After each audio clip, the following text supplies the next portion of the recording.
안녕하세요. 경제적 자유를 꿈꾸는 삼전 장기 투자를 하는 삼전 불패입니다. 선전패 여러분, 간밤에 잠은 잘 주무셨나요? 네, 오늘은 2011년 11월 3일, 오늘 아침 하루가 시작이 되었는데요.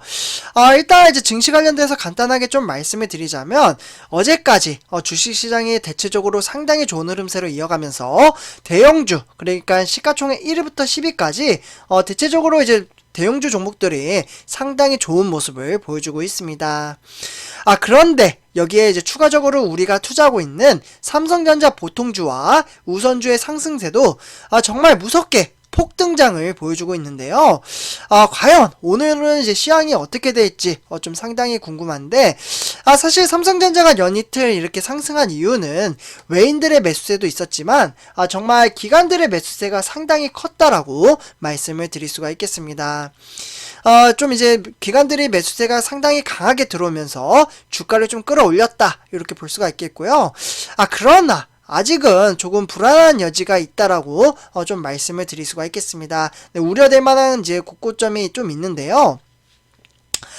일단 이제 삼성전자와 SK하이닉스는 이제 3분기에 이제 나란히 이제 역대급 실적을 썼지만 시장에서는 기대보다는 사실 그동안 이제 폭락장이 많았었잖아요. 그래서 우려의 목소리가 커졌습니다. 10월달 메모리 반도체, 그러니까 DRAM 가격이 사실 10% 넘게 좀 급락을 하면서 약간 시황이 전체적으로 좀 좋지 않게 흘러갈 것이다 라는 이야기가 상당히 많이 나왔거든요. 그러니까 DRAM 가격이 사실 1년 만에 급락을 하자 반도체 가격이 고점을 찍고 하락을 할 것이라는, 그러니까 고점 찍고서 이제 하락을 하는 부분을 피크 아웃이라고 이제 이야기를 합니다. 네. 그래서 피크 아웃에 대한 논란이 퍼지기 시작했습니다. 그러면 삼성전자와 SK하이닉스는 이를 해결하기 위해서는 현재 메모리 공급 조절이라는 답을 내놨는데요. 그러니까 피크 아웃이라는 것이 오지 않게 하려면 메모리 공급 조절, 좀 써드릴게요. 메모리 공급 조절. 네, 글씨가 조금 안 이쁘죠, 선생님들. 네, 죄송합니다. 그래서 이제 메모리 설비 투자, 그러니까 캐펙스를 이제 보수적으로 이어가면서 공급을 하게 된다면 수요처의 재고 역량을 최소화하고, 그리고 수요 회복을 이제 가격 반등을 노리겠다라고 볼 수가 있겠습니다. 현재 이제 10월달, 그러니까 PC용 이제 DRAM에 대한 범용 제품인 이제 고정거래 가격의 평균 값은 지금 좀 많이 빠졌다라고 볼 수가 있겠는데요. 사실 전달이 이제 4.10달러였습니다. 근데 이게 무려 9.51% 정도 이제 하락을 하면서 3.71달러로 하락을 하자. 그러다 보니까 이제 반도체 겨울이 도래하고 있다, 이러한 이야기가 나오는 겁니다. 네, 그러니까 겨울 시장부터는 이제 반도체 시장이 상당히 좋지 않게 흘러갈 것이다라는 이야기가 이곳저곳에서 지금 나오고 있는 거죠. 그래서 일단은 요 이제 DRAM이죠. 네. 요 DRAM에 대한 이제 주축으로 메모리 반도체가 사실 실적을 견인하고 있는 삼성전자와 SK하이닉스 실적에 직접적인 영향을 미칠 수 있기 때문입니다. 삼성전자와 SK하이닉스 이를 해결하기 위해서는 4분기부터는 메모리 공급 조절에 들어갈 것으로 보고 있습니다. 그렇기 때문에 지금 화면에 보시다시피 제가 적어드렸는데요. 메모리 공급 조절. 그래서 이제 삼성전자와 SK하이닉스는 이를 해결하기 위해서는 이제 메모리 공급 조절에 들어가게 되고, 양사 모두 3분기 실적 발표 컨퍼런스 콜에서도 메모리 설비 투자, 그러니까 캐펙스, 좀 써드릴게요. 요 캐펙스를 이제 보수적으로 이어가며 시장에 탄력적으로 대응을 하겠다라고 발표를 했습니다. 네, 그렇기 때문에 삼성전자는 이제 3분기 실적 발표 이제 컨퍼런스 콜에서 2021년 연간 설비 투자 전망치를 이제 제시를 하지는 않았는데요. 그러다 보니까 시황과 연계된 탄력적인 투자 집행 기조를 유지를 하고 있으며, 불확실성이 높아진 상황을 고려를 했을 때는 4분기에는 투자를 아직 검토를 하고 있다고 합니다. 네, 그렇기 때문에 삼성전자는 이제 3분기에는 이제 30조, 정말 막대한 금액이죠. 요 금액을 반도체 설비에 투자를 하겠다라고 이야기를 했고, 하지만 4분기부터는 수요에 맞춰 공급을 조절하겠다라는 의미가 되겠습니다. 삼성전자는 또한 메모리 반도체 가격 변동 폭과 그리고 주기가 짧아진 만큼 시장에 우려가 과도할 것이라는 입장을 내놨는데요. 그러다 보니까 SK 하이닉스도 역시 설비 투자를 통한 가격 경쟁보다는 수익성 중심으로 기조를 유지할 것으로 보고 있습니다. 수요에 따라서 디램 출하를 줄이고 내년 설비 투자액도 시장 점유율을 수익성을 먼저 고려를 한다면 이 부분부터 먼저 집행이 될 것으로 보고 있고요. 그래서 이 같은 이제 결정은 이제 디램 값이죠. 네, 선조파점들. 디램 값이 이제 하락의 원인이 반도체 수요처에 있기 때문인데요. 그렇기 때문에 올 초부터 시작된 반도체 수급난에 대비하기 위해서 반도체 고객사들을 미리 재고를 쌓아왔습니다. 또한 반도체 수요처인 IT 업계와 그리고 자동차 업계인 시스템 반도체와 그리고 이제 부품에 대한 수급난 또는 생산기지와 위치한 동남아시아에 이제 코로나19 확산으로 인해서 생산의 차질을 빚을 것으로는 보고는 있지만 반도체 역시 연쇄적으로 타격을 맞을 가능성은 있습니다.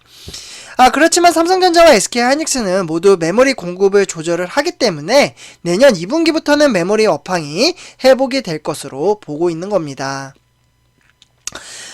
그렇기 때문에 현재 이제 이런 것들이 이제 계획이 현실화 될 경우 내년에는 이제 메모리 반도체 가격이 하락이 되더라도 단기간에 끝나고 이제 내년 하반기에는 수급 개선이 가능할 것으로 보고 있습니다.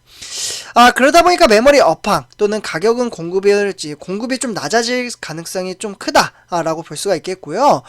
그렇게 되면 공급을 낮춘 상태에서는 수요 회복이 좀 발생을 할 때 업황은 예상을 크게 상회할 가능성도 있습니다.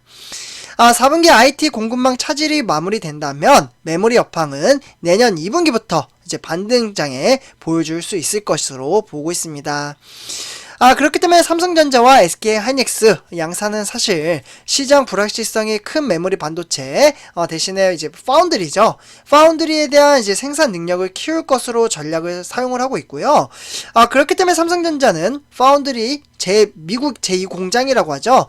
그리고 평택 공장 또는 현재 2026년도까지 파운드리 생산 능력을 무려 3배까지 늘리겠다라고 발표를 했습니다. 그렇기 때문에 이러한 것들을 토대로 앞으로 시장 전망치가 매우 좋은 흐름세로 갈 것으로 일단 전망을 하고 있다. 이렇게 볼 수가 있겠고요. 또한 이제 SK하이닉스 같은 경우도 현재 8인치 파운드리 기업인 키파운드리죠. 17년 만에 다시 인수를 했습니다. 그래서 어제 주가가 지속적으로 상승한 원인 중에 하나라고도 좀 말씀을 드릴 수가 있겠는데요. 사실 이를 통해서 파운드리 생산 능력을 지금 키파운드리를 통해서 2배 이상 높이겠다라고 방침을 내놓은 상태입니다. 네, 그래서 이러한 이제 시장에 대한 전망치를 보고 저는 장기 투자를 한다라고 말씀을 드릴 수가 있겠습니다. 사실 제가 지금 영상을 찍어 드리는 시간이 새벽 시간이다 보니까 오늘 이제 주식시장이 뭐 상승을 할 수도 있고 하락을 할 수도 있습니다. 네, 미래에 대한 주가는 그 누구도 맞출 수는 없습니다. 다만 제가 항상 말씀드리지만 미래에 대한 가치를 보고 투자를 하기 때문에 오늘 뭐 상승을 할 수도 있고 하락을 할 수도 있고 단락의 주가에 흔들리지 않으셨으면 좋겠다라는 말씀을 드리고 싶습니다. 근데 아마 기분은 좋으실 겁니다. 연 이틀 동안 사실 삼성전자보다는 삼성전자 우선주는 이틀 동안 2,200원이 상승을 했잖아요. 그 반면에 삼성전자는 어제 이제 한 1,000원 이상 지금 상승장을 보여줬고 오히려 72,200원까지 터치 이후에 약간 좀 빠지긴 했지만 삼성전자라는 종목도 무거운 종목이지만 급등을 할 수 있는 시장을 보여줄 수 있다라는 모습을 보여줬습니다. 네, 그렇기 때문에 이러한 이제 장기적인 안목을 가지고 저는 장기 투자를 한다라고 생각을 합니다. 그리고 사실 뭐 실제로 내가 돈을 빼지 않으면 그 돈은 내 돈이 아니다 라는 말을 제가 자주 말씀을 드렸는데요. 확연한 것은 사실 은행에다가 돈을 묶어두면은 그 돈은 죽어있는 돈이라고 저는 생각을 합니다. 네, 죽어있는 돈. 약간 표현이 좀 강렬하다라고 생각은 드는데요. 왜냐하면 금리가 0.75%밖에 안 됩니다. 옛날 시대였으면 사실 이제 은행에다가 돈을 묶어두면 그 돈이 목돈이 됐었거든요. 옛날에는. 그러나 지금은 은행에다가 돈을 묶어두게 되면은 나의 자산 가치가 떨어진다고 생각을 합니다. 왜냐하면 물가지수가 매년 정말 빠르게 오르고 있잖아요. 지금 이제 제가 뉴스를 진짜 자주 보는데 물가지수가 이제 내년 되면은 3% 넘게 사상 최고치를 이제 기록을 할 수 있을 정도로 지금 물가가 정말 급하게 상승을 하고 있습니다. 네, 그래서 이러한 부분을 참고를 하신다면 저는 차라리 그 이제 목돈 같은 경우, 그러니까 여윳돈으로 투자를 하셔야 된다라고 말씀을 드리고 있잖아요. 그래서 이 여윳돈을 차라리 이제 초우량주, 그러니까 주가가 상승을 하든 이제 하락을 하든 이제 멘탈 관리를 잘 할 수 있는 종목에 장기 투자를 하시는 걸 권해드립니다. 참고로 저는 삼성전자에 몰빵을 하기보다는 제가 방송에서도 매번 말씀을 드리고 있어요. 사실 저는 좀 중요하다라고 생각을 합니다. 삼성전자 플러스 저는 ETF의 종목에 투자를 하고 있다라고 말씀을 드렸기 때문에 복리 효과나 이제 장기적인 안목으로 봤을 때는 저는 이렇게 병행해서 투자하는 게 오히려 효율적이라고 생각을 합니다. 네, 그래서 이렇게 좀 말씀을 드렸고요. 이번 영상 여기서 마치도록 하겠습니다. 네, 선조패자 여러분들, 제 영상이 도움이 되셨다면 구독과 좋아요 한 번씩 부탁드리겠습니다. 네, 감사합니다.